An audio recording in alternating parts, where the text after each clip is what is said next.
Hello Vault Heads, this is the self-proclaimed, sarcastically named Captain KeyForge, also known as PJ Broughton of the Steel City Snufflegators. And welcome to the latest episode of Captain's Commpod. Today we're going to have a look at all the cards in Winds of Exchange which can be considered as artifact control. Okay, not all of these are good. But all of the cards that I'm going to talk about mess with an artifact in some way, shape or form, and that's about as generous as I can be. So in Winds of Exchange, I count 11 artifact control cards, and I only really rate 3 of them. Okay, but we will talk about 11, we'll go through them, and we'll go through them in order of which I think is the least useful to which I think is the most useful. So that brings me on to number 11, which is Rust Miser. It's in House Unfathomable. It is a power 5 creature, and it says reap, exhaust each enemy artifact. So if they're passive, it does nothing against them. Memory chip doesn't matter if it's exhausted or not, it will still archive a card. It would still, Redacted would still put an amber on it. Heart of the Forest would still stop you forging. Many artifacts are passive, so it doesn't really care about that. So yeah, equal. This is going to stop them from using some artifacts, things like Library Card, Library of the Damned, anything that's got to be down, ready and able to use, this will stop them from using it for 1 turn. And this creature's got to be down, ready and able to reap to trigger its ability of stopping them using an artifact for 1 turn. So, I mean, it's better than nothing, but it's far from what you look for in artifact control. So yeah, that was number 11. Then at number 10, we have Frigarific Rod, which is in House Unfathomable again. It is an artifact this time with an amber pip, and it says action, exhaust a creature or artifact. So why have I got this higher up than the other one, when the other one said each enemy? Because it's easier to use, and because it's got an amber pip. So the amber pip's going to gain you a point of amber when you put it down, and it's going to be a lot harder to get rid of because it's an artifact. I mean, it's not Omni, so yeah, you can only use it when you call Unfathomable. Again, it only exhausts the artifact, which against, Quixel Stone, Memory Chip, Heart of the Forest, yada yada yada, all the passive artifacts, it's going to do nothing. But again, it does give you the potential to take out an artifact for a turn. And also as well, I quite like the exhaust a creature effect on this as well. The ability to exhaust a creature, some of the good reap effects like Common Fist of Kirby and stuff like that is really powerful as well. Which is why it's at number 10. And that brings me on to number 9, which is a Martian creature. It is 4 power. It is called Revo Hooligans. And it is elusive and has an ability which says after reap, put a paint counter on an artifact. While that artifact has a paint counter, it belongs to House Mars. The reason why this is higher than the other 2 is, yes, I know it's a creature, so it's got to be down, ready, you've got to reap with it, blah blah blah, got to stay alive for a turn.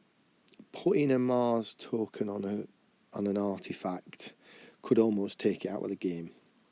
It wouldn't a passive one, so again, Quixel, Heart of the Forest, Memory Chip, they all sit there, they all still continue to do what they do. However, something like Library of the Damned, you put a Mars counter on Library of the Damned and turn it Mars, and they haven't got Mars, and you've pretty much taken that artifact out for the game. They'd need to destroy it to get rid of the counter, so they need to destroy their own artifact, get it back out of the deck again and put it in play again. So it's actually decent, but I still prefer some of the others. But yeah, at 9, Revo Hooligans. And then that's going to take us on to the card I've got at number 8, which is an Equidon artifact. It is called Uncommon Currency. Okay, and it has an action, swap control of an uncommon currency and an enemy artifact. So it gives you the ability to nick an enemy artifact. Now, it doesn't change the house on the enemy artifact. So if you take something that's a house you haven't got, you won't be able to use it unless you call that house. But equally, for your opponent to get it back, and they would be able to, because they're going to get uncommon currency and they can call Equidon and then use uncommon currency. To do that, they're pretty much going to have to lose an entire turn. So to use uncommon currency to get their artifact back, they're going to have to use an entire turn, or again, they're going to have to destroy it, put it back into the deck, get it out again and play it again. So this is almost taking an artifact out of the game as well, as long as it's not a passive one. Quixelstone, Heart of the Forest. I'll tell you this though, it will get you a passive one. That memory chip I keep talking about, that becomes yours and will always trigger. So yeah, then we will move on to number 7, which is in Sanctum. It has an Amber Pip and is an artifact called Celestial Gorm. Omni, destroy Celestial Gorm. Return each other artifact to its owner's hand. So this is going to put all your opponent's artifacts back in the hand, and it's also going to put all your artifacts back in your hand. That's useful. I mean, while Heart of Forest is in the hand, they can't use it. Well, it doesn't trigger. While Quixelstone is in the hand, it doesn't trigger. But equally, in the hand, I mean, it's out of the game for, at worst, 1 turn. Possibly at best 3. I'd rather have it than nothing. I think probably with this though, you might be looking at trying to get your own back with Amber Pips to put them down again and gain more Amber off them. If this is how you're looking to deal with some of the most and worst and biggest oppressive artifacts in the game, again, I don't think this is going to cut it. And you can see why I'm saying I'm only really rating 3 of them. So now we'll move on to number 6, which is a reprint. Broadbandar action with an Amber Pip, barehanded. Put each artifact on top of its owner's deck. So this one's better than the last one because it's on the deck, not in the hand. Meaning they can't possibly play it on the next turn. They've got to play the next turn, draw some cards, one of which will be the artifacts that you've just taken off the board. So it's giving you at least 1 turn after this one free from whatever prohibitive artifact they've got down, like Quixelstone, Heart of the Forest, etc., etc. Again, there are much better examples of artifact control in the game. There are better examples in this set, but the fact that I've got this as 6 out of 11 shows what I think of the other ones. But this is okay. Again, I'd rather have this than nothing, but taking something out of the game for 2 turns, I mean maybe longer, but 2 turns, it's not great, is it? So then we'll go on to the card I've got, number 5, which is a Saurian artifact with an Amber Pip called Election. This one will take forever to trigger. Okay. Each creature gains, after Reap, put a yay or nay counter on Election. If Election has 6 counters on it, destroy it and destroy each creature. If Election has 6 nay counters on it, destroy each artifact. So there's a chance you won't even trigger it to destroy the artifacts, because there's a chance your opponent will distrigger it and use it as a board wipe for creatures. And again, if you need to get rid of something quickly, like Heart of the Forest, Quixelstone, one of the passive 2-way artifact cards, this ain't going to do it. And it's not going to do it for a while. To reap 6 times and put 6 near counters on it could well take more than 1 turn. It could take 2 or 3 turns. At least it destroys each artifact, taking them out of the game unless they can be recycled, which is good, which is why it's at 5. But yeah, not loving it. We're getting better though. At 4, we've got Tyvor Paul Pit, which is a reprint. It is a power 5 Star Alliance creature. After a player chooses an active house, destroy each artifact of that house. So if they've got Heart of the Forest down, they can't pick Untamed, because if they pick Untamed, bye-bye Heart of the Forest. If they've got Quixelstone down, they can't pick Star Alliance, because if they do, bye-bye Quixelstone. I mean, again, there's still the option to recur them. Untamed going to be a lot easier to do that with Nepenthe Seeds and Glimmers and stuff like that. But, yeah. The only problem with this one, the reason why this one is at 4 and it's still not one of the 3 that I rate, you've got to put it down, and after a player chooses an active house, it triggers, meaning your opponent gets to use it before you do.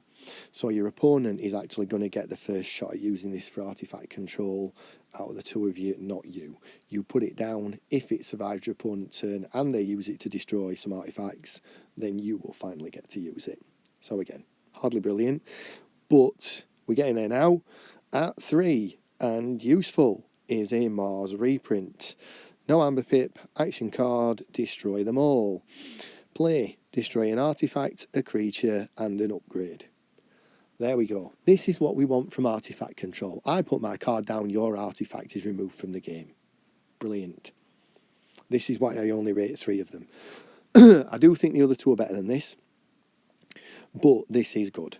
It is a must though, so you must destroy an artifact, you must destroy a creature, and you must destroy an upgrade, if available. So if you play this to destroy an artifact, but your opponent has no creatures in play, you're going to have to destroy one of your own creatures if you've got one.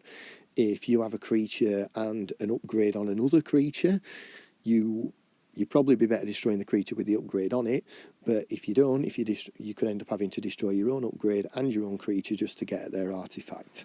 But at least it is proper artifact control. Bye-bye, whatever we're trying to get rid of. So yeah, I would be more than happy to see that in every deck I own in Winds of Exchange. Or this one, at 2, Unfathomable, action, Amber Pip, reprint, corrode. Play, choose one. Destroy an artifact, destroy an upgrade, or destroy a creature with armour. So again, you've got the choice. I prefer this one over the other one because I actually kind of like the choice of the 3 and just doing one. Like I say, with the Mars card, you have to kill a creature and you have to kill an upgrade if they're available, even if it means you're killing your own creatures to get to their artifact. Also as well, this has got an Amber Pip. The Mars card hasn't got an Amber Pip. So yeah, for me, I prefer this one. I like the choice of the 3 different options with the utility. Again, it's just nice, simple play, gain an Amber Pip, get rid of their artifact. If you've got this in your deck, again, don't be disappointed, be happy, because it's the second best artifact control card in the set. Which brings us to top of the shop. At number 1, we have an Equidon action card with an Amber Pip entitled Auction Off. Play, purge an artifact, its controller gains 1 amber. So this is even better because it purges the artifact. So you know that heart of the forest that they're determined to make work and win the game within the most oppressive way possible. Bye, gone from the game unless they've got universal recycling bin, which is really unlikely. Yes, they get an amber for the fact that you've purged it, but there are so many artifacts in this game where I would be more than happy if it just was actually written into the rules. You can just give your opponent an amber and purge an artifact from the game. I mean, it's not, and that will never happen, but yeah, this is by far the best. And yet again, I find myself looking at a set going, Jesus, so we've got 3 decent artifact control cards. So if anybody at Ghost Galaxy listens to my podcast, which is possibly unlikely, but if you do, for every other set of KeyForge, can we have at least 1 common card in every single house that destroys artifacts, please? Thank you. Really appreciate that. But yeah, auction off, purge an artifact. I like that one. So what do you think? Do you think we've got enough artifact control? Do you think we've got too much, too little? Which ones do you think I've overrated? Which ones do you think I've underrated? Always happy to sort of talk about it and get other people's opinions. You can get in touch on Twitter, you can get in touch on email. But thank you for staying with me all the way through another Captain's Commpod. I appreciate it. We'll obviously be back. But as ever, may the Forge be with you.